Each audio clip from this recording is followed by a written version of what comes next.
د افغانستان اورم تر سرلیک لاندې د ګرځنده موبایل له لارې د پولي خدماتو د سیستم پرانیستل کېدل. د دې شرکت مسؤلین د سیستم موخه له ګرځنده موبایل سره د الکترونیکي پولي خدماتو وړاندې کېده او پولي انتقالاتو کې د اسانتیا او د هیوادوالو د بانکي حسابونو رامنځته کېدل یادوي.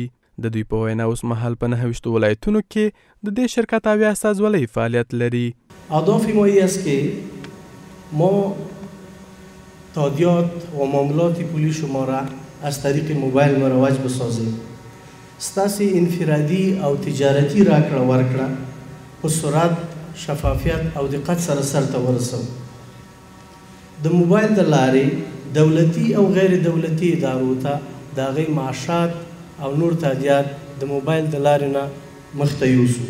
د اسلامي امارت چارواکي هم په دې برنامه کې له دې سیستم څخه په هرکلي سره وایي د راکړې ورکړې عصري کېدل او په هیواد کې پولي انتقالات د اقتصادي ودې لامل کیږي او هم له نورو هیوادونو سره د افغانستان د سیالۍ فرصت زمینه برابروي. اراده و توان و ظرفیت ملی ما ایجاب میکنه که ما با برنامه‌ریزی دقیق و هوشمندانه و با تجهیز فرآیندهای اقتصادی خود با دانش و فناوری روز و عصری بتانیم تمامی توطئه ها و دسیسه های دشمنان مردم افغانستان را خنثی و نقش بر آب بسازیم. تجارتونه جوړول نیت پکې صفا ساتل چې زه جهاد کوم په دې سره، زه وطن آبادوم، په دې سره شرعي نظام قوي کوم. دا محترم و بعینه دین ده، د دین خدمت ده، د دین د امور نه امورات دي محترمو.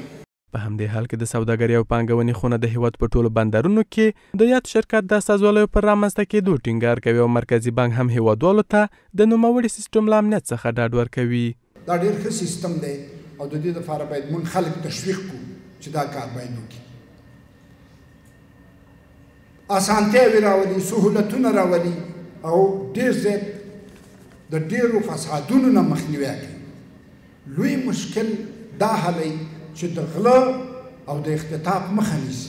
ډاډ ورکول کېږي ټولو هیوادوالو ته چې دا شان مؤسسې د افغانستان بانک لخوا مجوز شوي دي او د څارنې لاندې دي. د دوی ټول حسابونه او د دوی ټول کړنې د څار لاندې دي او د کنټرول لاندې دي او ډېر په اطمینان سره او په اسانه سره دلته کولی شي تاسو حساب ولرئ او معاملې ترسره کوي.